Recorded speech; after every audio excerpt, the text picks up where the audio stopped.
게으른 사람은 손 하나 까닥 않고 호흡만 키우다가 죽는다. 한 해 시작이 엊그제 같은데 벌써 첫 번째 대강절을 맞았습니다.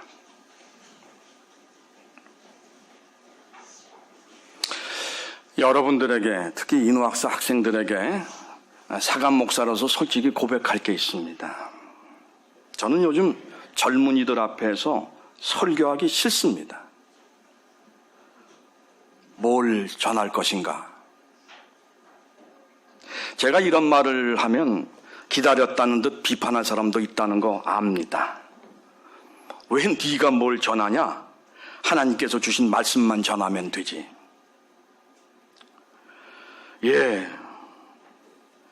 이 자리에서 길고 긴 논쟁을 전개할 생각은 추호도 없습니다. 그러나 하나만큼은 분명히 하고 싶습니다. 하나님께서 무언가를 말씀하시기 위해 우리더러 좀비 상태가 되라고 요구하지는 않으신다는 것이죠. 마가복음 5장 1절부터 13절을 보면 거라사 지방에 귀신 들린 사람들이 그랬습니다. 사람 속에 들어가 정상적인 판단력, 그러니까 인지 기능을 모두 정지시켜 놓은 채 멋대로 조종하는 것은 귀신이나 마귀가 하는 짓이라는 게 성서의 이야기입니다. 하나님께서도 그렇게 하실까요? 우리에게 넣어주신 말을 단순히 녹음기처럼 전하는 게 일컬어 미션인가요? 우리에게 주신 몸으로 치열하게 경험하고 우리에게 주신 이성과 감성의 힘으로 진지하게 깨달은 것을 전하는 게 곧 미션이겠죠.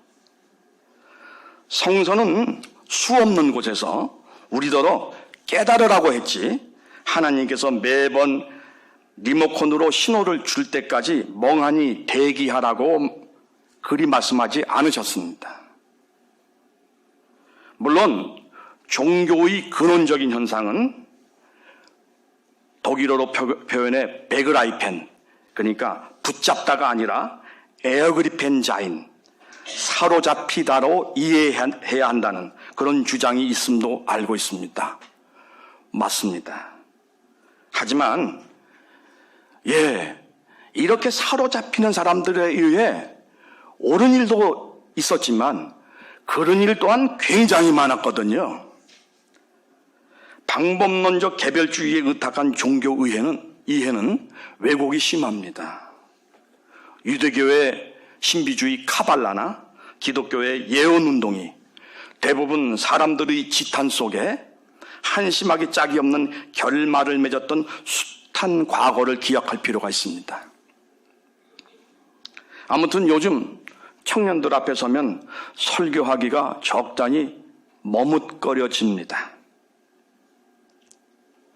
이 나라의 젊은이들은 그 효과를 본격 검토할 여유도 없이 무조건 많은 스펙을 쌓아야 합니다.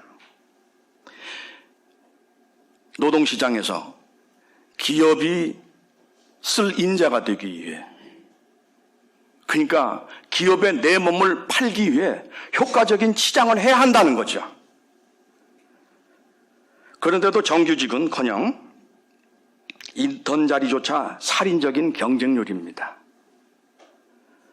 어찌해서 하늘의 별 따기라는 정규직 직원이 되고 나서도 고난은 끝이 아니죠. 새벽에 출근해서 늦은 밤에 귀가하는 일쯤은 아무것도 아닙니다. 이렇게 열심히 일하고도 평생 직장은 보장받을 수가 없기 때문이죠. 이제 갓 직업인의 생활을 시작했는데 일찍부터 퇴직의 미래를 진지하게 시나리오화해야 하는 것입니다. 형편이 이토록 어려운데도 기성세대는 참으로 무심하죠. 편법 동원해서 자기 새끼 열심히 챙기는 주제에 공정한 사회를 운운하고 젊은이만 마주하면 비전을, 꿈을 가지라고 떠버립니다. 더욱 해괴한 것은 그러다가 갑자기 딴소리 한다는 사실이죠. 젊은이들의 눈높이를 낮추는 게 필요하다고. 제 친구들도 나이가 이제 먹어서 일찍 다 은퇴했습니다만 아직도 자영업을 하거나 사업하는 친구는 현역이에요. 이런 친구들 만나면 늘 하는 말이 있습니다. 일하는 사람이 없어. 젊은 애들이 너무 말이지 눈이 높아가지고 사람 구하기가 힘들어. 왜 그렇게 됐는지 근원적인 분석은 없습니다. 자기가 맞닥뜨린 지금 현실 자체가 그냥 분석에 못 온 거예요. 이런 친구를 만나서 긴 얘기, 이제는 서로 말싸움하기도 지쳤습니다.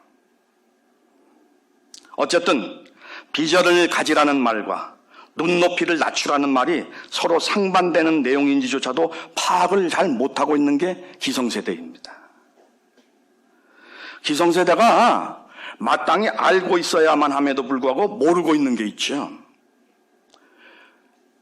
요즘 젊은 세대가요, 기성세대보다도 더 많이 공부한 사람들이에요.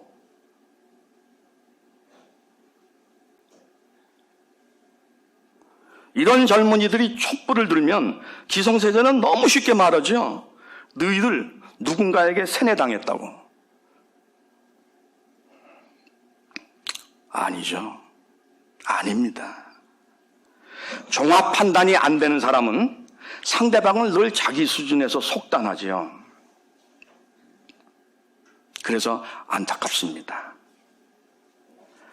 다른 사회라고 해서 퍽이나 나은 것도 없겠지만 어쨌든 자본주의 사회는 거짓이 많아요.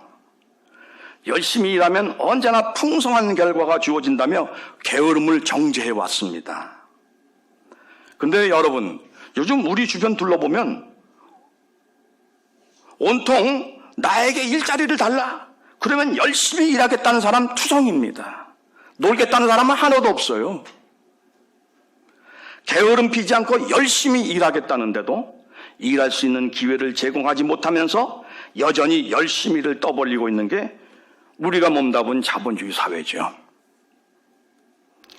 꿈을 펼쳐볼 수 있는 최소한의 실제적인 기회도 마련해주지 않으면서 매양 비전을 강조하는 게 우리가 몸담고 있는 자본주의 사회의 거짓된 사회라는 말입니다.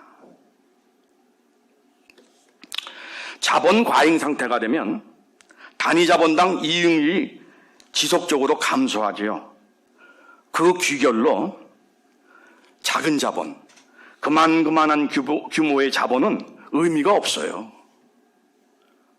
그거 가지고 할 수 있는 게 없어요.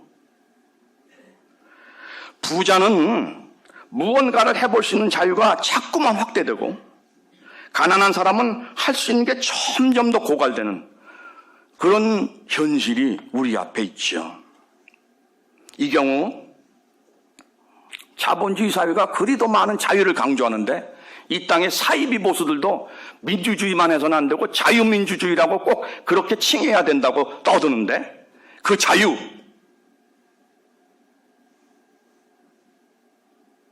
이 경우 가난뱅이가 누릴 수 있는 자유란 부자가 만들어 놓은 조건 아래서 들러리로 살아가는 자유를 말할 뿐입니다. 여하튼 부자가 모든 걸 다 가져갑니다. 부자니까 잘 먹어서 건강하지요. 운동하고 비싼 강사 불러다가 그죠? 개인 지도까지 받잖아요.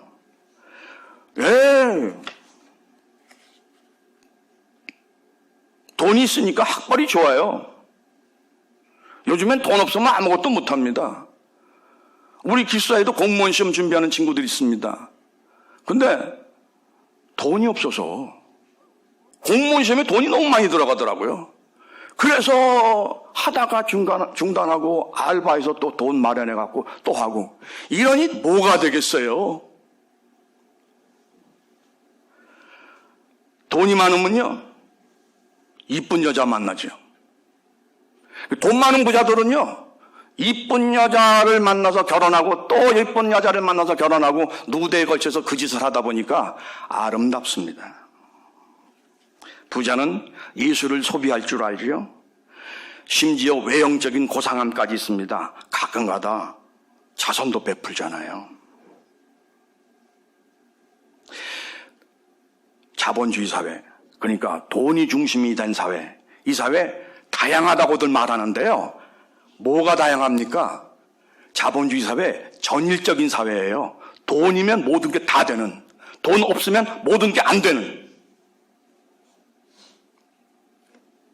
이런 형편이니까 직업시장도 다 끼리끼리 해먹는다는 말이죠. 우리는 이부의 김일성 체제를 두고 한심한 세습체제라고 비판합니다. 100번 맞는 말이죠. 그런데 그렇다면 한반도의 남쪽은 많이 다른가요? 여기도 온통 세습천지 아닌가요? 아니에요? 재벌도 세습해, 정치인도 세습해, 연예인도 세습해, 공무원도 세습해, 심지어 목사까지도 세습하잖아요.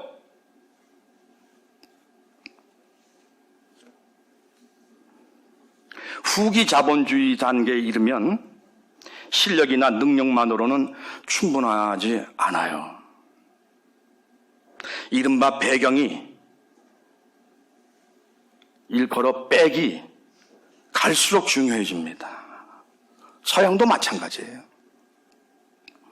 이런 현상을 두고 사회학에서는 따로 사용하는 용어가 있죠. 재봉건화, 레포이달리제이션. 부르주아 사회는 실질적 평등을 거부하고 형식적 평등만을 용인했습니다. 근데 지금은요. 부르주아 사회의 형식적 평등, 그마저도 지금은 희미해져 가고 있습니다. 자, 이렇게 진행되는 사회 현실 앞에 저는 뭘 청년들에게 말해야 하죠? 또다시 약장수처럼 약발이 다한 그놈의 비전을 떠벌려야 할까요? 아니면 아무리 마음에 안 들더라도 그거 역시도 하나님께서 주신 것이니까 그냥 현실을 감수하며 살라고 권면해야 할까요? 여기서 분명히 하고 싶습니다. 하나님을 향한 순종은요, 체념이나 투항과는 다른 거예요. 약동하는 젊은이를 생각이 늙은 사람으로 만드는 건 모름지기 인간이, 그리고 목사로서 할 짓이 아니죠. 여기 인후학사 강당 전면 예수 그리스도 십자가 옆에 수년째 똑같은 내용의 현수막이 걸려 있습니다. 이 기호의 내용은 인후학사 학생들은 너무도 잘 알고 있죠. 게으른 자는 포부만 키우다가 죽는다. 이렇게 되면 여러분은 의아한 나머지 저 이범절을 향해 항의할 것입니다. 아니, 지금껏 이범절하는 인간이 떠든 사실이 뭐야? 왜 딴소리해? 세상이 공정하지 않아 노력을 해도 결과를 보장할 수 없는 현실임을 줄곧 떠들어 놓고 다시금 게으름을 피우지 않도록 하라니. 그래서도 저는 조심스럽게 말씀을 드립니다. 제가 지금 말씀드리고자 하는 노력은 결과에 지나치게 집착하지 않는 노력, 그 노력을 말씀드리고 싶습니다. 자주 들은 터라 그 때문에 그 의미를 그냥 흘려버릴 수도 있는 아포리즘 하나가 있습니다. 내일 세상이 종말을 맞을지라도 나는 사과 나무 한 그루를 심겠다. 아슈케나지 유대인들의 미신이 대유행할 때 스파라디 유대인으로서 유대교로부터 파문에도 굴하지 않고 옳다고 생각한 길을 꿋꿋이 걸어간 철학자 스피노자의 명언입니다. 부친이 네덜란드에서 성공한 갑부였어요. 그러나 침대 하나를 제외한 나머지는 모두 누이에게 양보했던 스피노자는 결혼도 하지 않은 채 44살의 나이로 요절했죠. 헤이그에서 렌즈를 깎으며 가난한 학자로 일생을 보내다가 외롭게 삶을 마감했습니다. 그러나 인간이 깨어나도록 추동했던 유럽의 계몽주의는 스피노자에게 톡톡히 신세를 졌다고 말할 수 있습니다. 노력한 만큼의 결과를 자기가 살아있는 동안에 꼭 챙기겠다는 사람들은 노력의 본질적인 면모를 체득하지 못했다고 할 수도 있습니다. 왜요? 노력한 만큼의 결과를 살아있을 때 챙기려 들면 매우 타산적이 됩니다. 노력이 많이 요구되는 일, 노력의 결과가 한참이나 후에 주어지는 일 등은 당연히 기피하겠죠. 그래서도 늘 그만한 일에만 관심을 가질 것입니다. 남이 시도해서 결과를 얻었다고 하는 그런 일에만 관심을 가지겠죠. 그러니까 누구도 시도해보지 않은 창의적인 일에는 무심할 것입니다. 왜? 대한민국에서 잘 볼 수 있죠. 너나 없이 의대 가려고 그럽니다. 너나 없이 공무원 가려고 그러죠.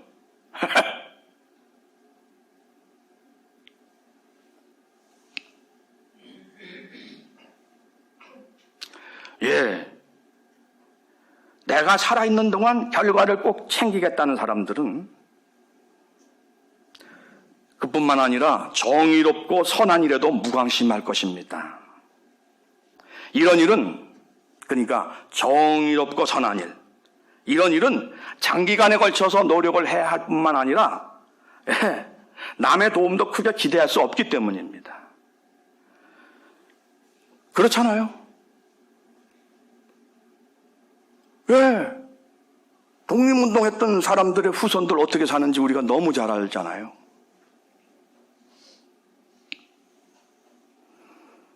이런 까닭에 우리가 노력에 대해 말한다면 마땅히 이런 타산적인 일이 아닌 진정한 헌신의 경우에 한해서 이 단어를 사용해야 한다고 생각을 합니다.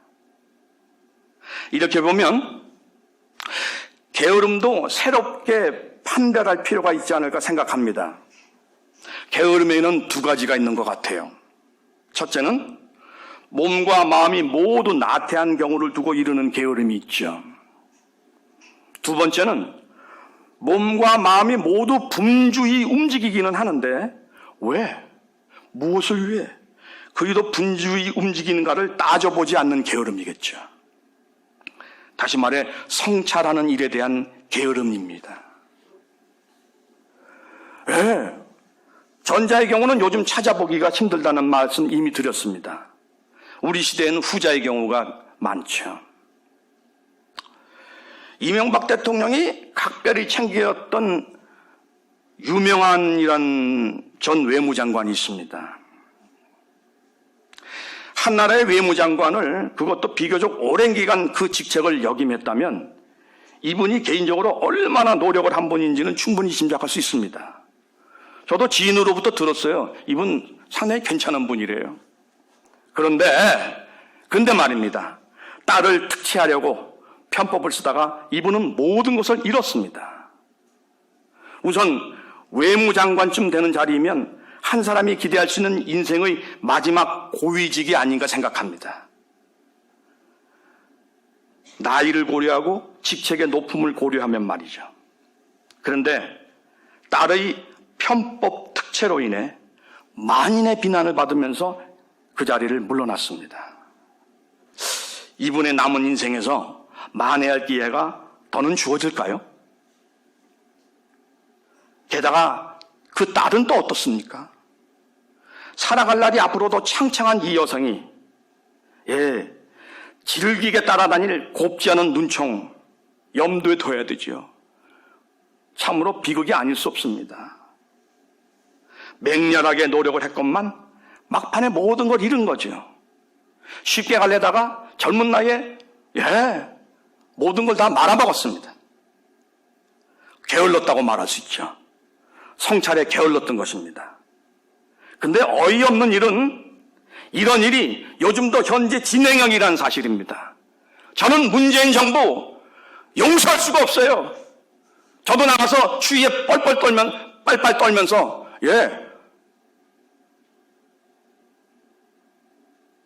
이렇게 말이죠. 앞뒤도 못 가리면서 깨끗한 척 하되 하는 짓은 똑같은.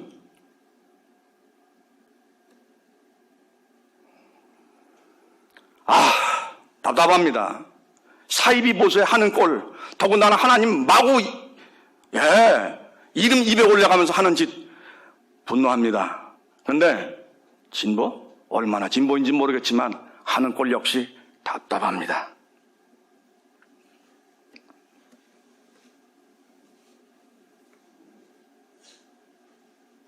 성찰에 게으르면 포부만 키우다가 죽습니다.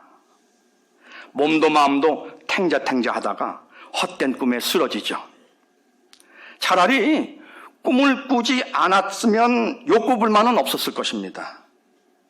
성찰에 게으르면 포부만 키우다가 죽어요. 자신이 가진 포부의 내용을 점검하지 않고 분주히 날뛰기만 하다가 헛된 것을 추수하게 되는 셈입니다. 성찰에 게으르지 않으면 몸을 부지런하게 만들 것입니다. 성찰에 게으르지 않으면 포부도 건전한 것이 될 것입니다. 그런데 문제가 있습니다. 문제가 있어요. 이 성찰이 쉽지 않다는 거예요. 물론 우린 성찰합니다. 가문의 콩나기로. 그거 갖고는 안 되죠. 그런 성찰은 나를 위한 합리화, 나를 위한 변명으로 인해전락합니다. 따라서 부지런히 성찰해야 합니다. 근데 이거 결코 쉬운 일이 아니에요. 아브라함이 누대를 살아온 조상의 고토를 버리고 길을 떠났습니다. 새로운 삶의 터전을 찾아서. 근데 떠난 길이 보통이 아니에요. 여러분, 인프라가 갖추어진 오늘날을 염두에 두시면 안 됩니다. 그 옛날, 아무런 연고도 없는 먼 길을 떠난다는 거 죽을 수 있죠. 몰살할 수 있죠. 따라서 그럼에도 불구하고 무지 먼 거리를 옮아갔다는 것은 아브라함이 가진 포부 역시 범상한 것이 아니었다는 표징이 될 수 있겠죠. 하지만 당찬 포부가 모든 걸 순탄하게 이끌어줄 리 만무합니다. 하나님을 만나 갖게 된 비상한 꿈과 달리 현실 지극히 고달팠죠. 내내 지역민의 터세에 시달리는 천막 생활의 연속이었습니다. 내내 나그네였어요. 호호백발 늙은이가 되어가는데도 아들 소식은 없습니다. 당연히 사실을 굳히기 위해 마누라의 몸종을 취해 아들을 낳았지만 하나님이 까탈스러우셔서 그런지 이건 또 아니랍니다. 지치죠. 지치게 되죠. 그래서 할 일 없이 사막 먼 밤하늘을 쳐다봤을 것입니다. 그때 하나님이 아브라함에게 말씀하십니다. 아브라함, 뭐가 보이냐? 별이 보입니다. 많지? 무지하게 많지? 그렇네요. 내가 네 후손을 그렇게 많도록 만들어주겠다. 또 그 얘기 그만하세요. 다리에 힘이 빠지죠. 천막 옆에 기대에 앉아서 시선을 내리 깔았습니다. 땅이 보였죠. 하나님이 다시 말씀하십니다. 아브라함, 뭐가 보이냐? 모래가 보입니다. 무지하게 많지? 내가 네 자손을 그만하세요. 아브라함을 우리는 믿음의 조상이라 말합니다. 그러나 이 인물에 관한 기록을 자세히 추적해보면 믿음의 조상이라 불릴 만한 그 무엇이 별반 없어요. 지 목숨 구하겠다고 마누라 팔아 상황 모면해달라고 했잖아요. 그럼에도 아브라함이 믿음의 조상이라 불린다면 그것은 하나님과의 만남 때문이죠. 꾸준한 성찰, 그건 하나님 안에서만 가능합니다. 포부만 키우다가 죽지 않으려면 무엇보다 부지런해야 되는데 뭐에 부지런해야 되나요? 하나님 만나는 일에 먼저 게으르지 말아야 합니다. 왜? 하나님은 꿈을 가진 자가 그걸 구체적인 물리적 실체로 만들 때까지 끊임없이 나타나서 계속해 채근하시는 그런 분이거든요. 우리가 그만 보고 싶다고 그만하라고 막 발버둥을 쳐도 이것만큼만 하나님께서 막무가내세요. 계속 우리를 추동하십니다. 그래서 끝내는 우리에게 심어주셨던 그 꿈이 거머쥘 수 있는 현실이 되도록 만들어주시는 분이죠. 하나님과 함께 가시기 바랍니다. 젊은 여러분, 뭘 잡아요? 하나님 잡으시기 바랍니다. 기도드리겠습니다. 하나님과 함께 가게 곁을 허락해 주셔서 감사합니다. 사실 하나님 보시는 앞에서 살아가면 해결된 거 아닌가요? 두려울 게 없잖아요. 불안할 게 없잖아요. 없으면 하나님께 말씀드려 다섯 쓰면 되는 거 아닌가요? 살다가 부르시면 기꺼이 또 갈 수 있는 거 아닌가요? 하나님 이렇게 보면 우리의 믿음이 너무 거짓이 많은 것을 고백하게 됩니다. 믿는다고 하면서 걱정할 거 다 하고 불안해하며 치사하게 비굴하게 살고 다시 시작합니다. 하나님의 아들과 딸로서 대차게 당당하게 힘있게 사는 저희들 되게 하여 주시옵소서.